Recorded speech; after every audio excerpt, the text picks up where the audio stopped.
I, a serial overpacker, can pack for a 10-day cruise in a carry-on only, so can you. I have traveled carry-on only for the vast majority of my life. My dad was an airline pilot growing up, so we always were flying standby, which meant we always flew with only a carry-on. So I have a lifetime, literally, of flying carry-on only. So even if you're wondering how to pack for a 7-day cruise in a carry-on only, then you're in luck, because that is what we're gonna go into today. Last year, I went on an 8-day cruise in the Caribbean, plus we stayed at our port city 3 days in addition to our cruise. So basically, we packed for 10 plus days in a carry-on only, and I'm going to show you how we did it. If you're new here, hey guys, I'm Indigo from the Indigo Sahara Travel Blog, where we help hundreds of thousands of travelers just like you make their dream trips a reality through budget travel tips and destination guides. So be sure to subscribe to my channel so that you don't miss any future tips. Without further ado, here are 10 ways to do your cruise packing in a carry-on only. Number 1, buying a rolling duffel carry-on bag. Now, I don't know what it is about these bags, but I swear they can hold so much more than your standard carry-on. This is the exact suitcase that my entire family has used my whole life for flying standby and traveling carry-on only. And for whatever reason, it can hold so much, and it fits in all of the overhead compartments to meet those strict carry-on regulations. I know you probably have a certain brand of luggage that you love. Even I do. My favorite brand of luggage is Base, but this Rockland carry-on duffel bag can hold so much. If you are traveling in a carry-on only for a substantial amount of time, like on a long cruise, then this bag is worth the investment in addition to your other luggage, because it just can hold so much. Number 2 is to use packing cubes. Now, this is a very common travel tip for many reasons, but I love them for cruising carry-on only because you can fit a lot of clothes in these little compression packing cubes. I use the Well Traveled brand from Amazon, super affordable. And they have a label to tell you what's in the packing cube. Even though they're not see-through, you can still know what's in there. My favorite part about using packing cubes on my cruises is that it helps keep my stateroom nice and organized and tidy on every single sailing. Obviously, those staterooms can be tight quarters. They can get really unorganized and really messy really fast. So having a packing cube that I can just take out of my suitcase, open up, and then set into my closet or into the drawer, onto the shelf, wherever. Open, I can have all my clothes laid out and still kept nice and tidy. Then as I wear my clothes, I just put them back in my suitcase, and then I'm repacked by the end of the trip. Number 3, roll your clothes, don't fold them. Now, this is a packing hack that I was really hesitant to try for a long time, because to me, in my head, I was like, folding and rolling, you have the same mass amount of clothes, so like, how does that save you room? But it truly does pack a lot more. You can pack a lot more in a single packing cube or a single suitcase when you roll instead of fold. It also helps prevent wrinkles, which is a bonus. And if you're using packing cubes, rolling your clothes actually allows you to see all of your outfits and all of your clothing articles lined up at once.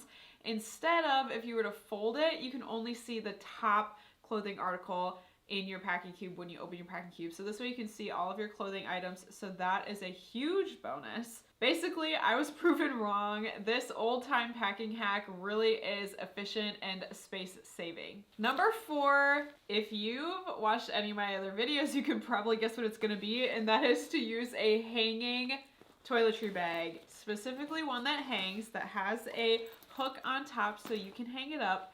Because, again, similar to the packing cubes, this will keep your stateroom super organized.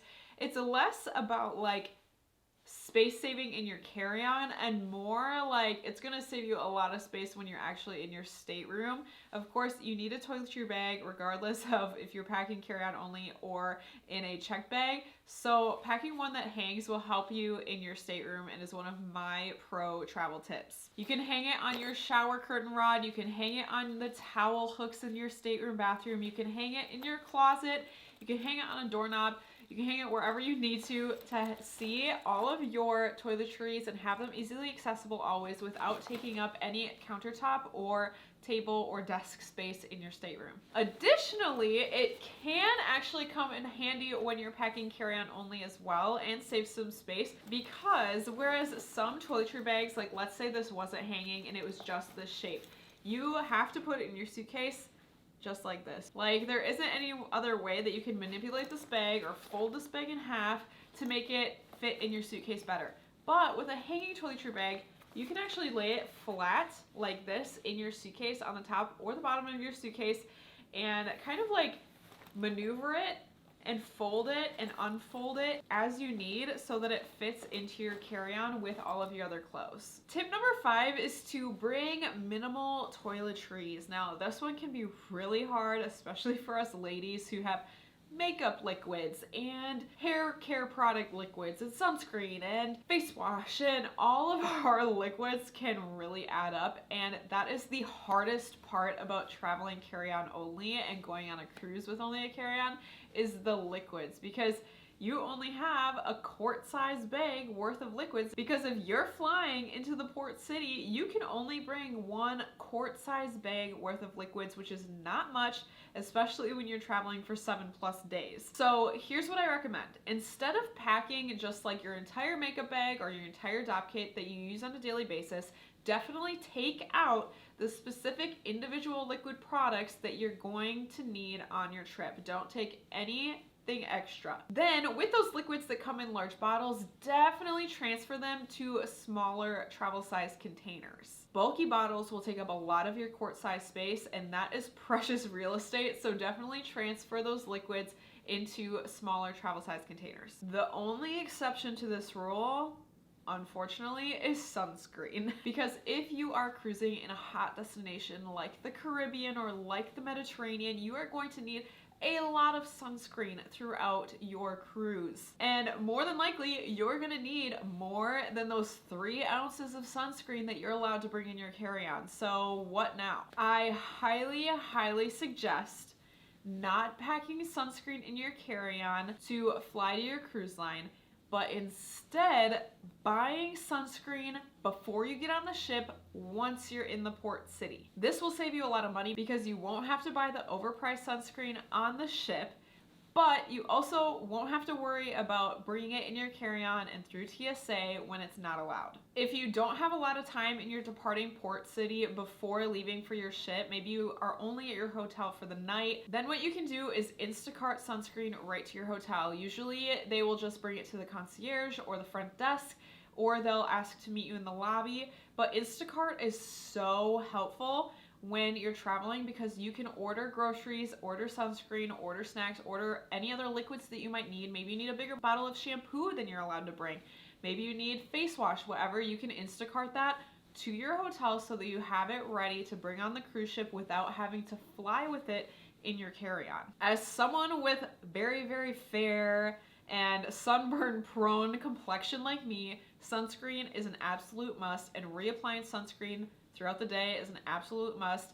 So I know that you will need a lot of sunscreen, and I know what it's like to be stressed about that and like thinking, I need more sunscreen than I can pack in my carry-on. So this is the way out of that. This is the easy way out. Either go to a grocery store or a pharmacy or somewhere to buy sunscreen before you get on the ship, or Instacart it to your hotel before you get on your ship. Number 7 is bring 2 pairs of shoes maximum. Shoes are gonna be the biggest items in your suitcase, and therefore they take up the most space, and we don't want that when you're trying to cruise with a carry-on only. So only bring 2 pairs of shoes. This can be really hard to do. Right now you might be thinking, well, I definitely need tennis shoes so that I can go use the gym and the free exercise classes on the ship, and I also need pool shoes to go to and from the pool, and we also have formal nights, so I need a pair of fancy shoes. I get it. At first you think you need a lot of shoes on cruise ships because there are a lot of different types of events and a lot of different types of outfits. So what I recommend doing is bringing a pair of tennis shoes, a pair of comfy walking shoes, and also bringing a pair of cute, waterproof shoes that you can wear with your formal outfits. For example, these sandals I got on super clearance at Old Navy. They were like $4 and they're completely waterproof. They have good arch support, so they're still good for walking. But mainly they're waterproof, so I can wear them to and from the pool. I can wear them to and from the beach, but I can also wear them with my dressy outfits and with my formal night outfits, with my dinner outfits, for those nice cruise nights. They're cute enough so I can get by doing that, and I recommend getting a pair of shoes just like this. I actually have a whole blog post on my blog with the best cruise shoes for ladies that involve a lot of these types of shoes, cute waterproof shoes that you can wear with nice outfits. So I will link that below. Number 8, you should pack multi-purpose outfits. Just like the shoes, you're gonna wanna pack outfits that can double as your formal night / dinner outfits and your daytime touring outfits. You don't wanna have to pack a separate outfit for every cruise occasion because there are a lot of different occasions on a cruise sailing, like formal night, like nice dinners, like going out and being at port, like being at the pool. Like there are a lot of different outfit occasions. So it's best to find outfits that you can use for all of those types of scenarios. For example, girls, sundresses are going to be your best friend. You can wear sundresses to the beach, you can wear sundresses over your swimsuit to the pool, you can wear sundresses when you're out on port touring places, and you can wear sundresses at nice dinners and formal nights.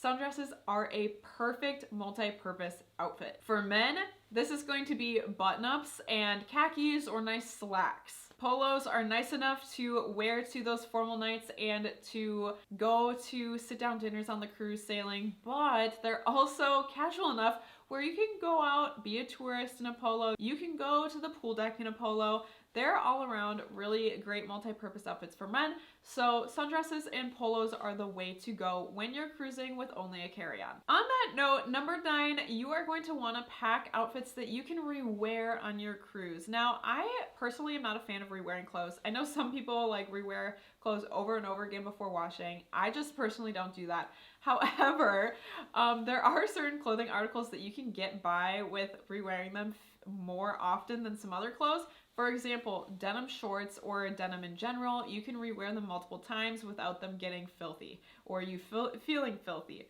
Another item, swimsuits. Bring like 2, maybe 3 swimsuits max. You do not need more than that. Basically, one swimsuit to wear while the other one dries is all you need. And of course, swimsuit cover-ups you can also rewear. This is an obvious one. I would bring 1, 2 swimsuit cover-ups max because you will not need more than that. And when you are thinking about swimsuit cover-ups, I definitely recommend getting a swimsuit cover-up that doesn't wrinkle and that folds really, really small. For example, I have 2 sarongs here. They came in a pack of 2 from Amazon that if I just like fold them up really quickly, obviously it's not folding very well, but like they fold up really, really small. Whereas if you're wearing like a long linen white swimsuit cover up, they're gorgeous, but A, they wrinkle really bad in your full carry-on suitcase, and B, they're just not necessary. They're bigger, they don't fold down as nice. So definitely keep that in mind when packing your swimsuit cover-ups. Also gym clothes. If you're planning on exercising using the workout center on the cruise ship, pack gym clothes that can be easily packed down. Don't bring bulky sweatpants. Instead, bring like biker shorts or athletic shorts and an athletic top that is thin and can fold down easily. And lastly, number 10, use a full-size backpack as your airplane personal item. I feel like not many people know this, but especially in the US, you're allowed to take a full-size backpack full of stuff as your personal item onto the plane as long as it fits underneath the seat in front of you. And to give you an idea of how big of a backpack you can bring and fit under the seat in front of you, this is my massive camera backpack that I always use as my personal item, and it is huge. It's like bigger than me. It also has a part on top that I can fill, and even when I fill it to the brim, I can still fit it underneath the seat in front of me, and they still allow it as my personal item. Now, is it gonna be your most comfortable flight experience? No, because your legs are gonna be a little bit cramped.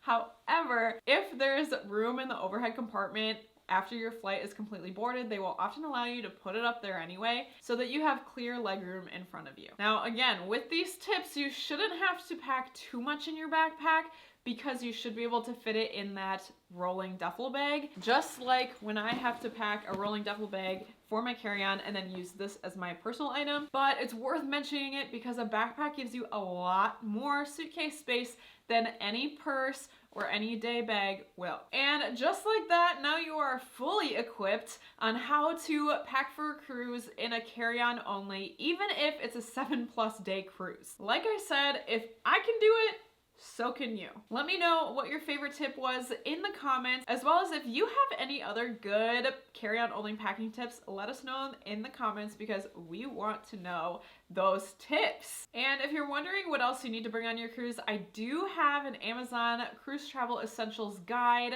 that I will link, a whole video with all of these really cool travel gadgets for cruises that you can buy on Amazon. So I will link that video and you can watch that next. Other than that, I will see you in next week's video. For now, ciao.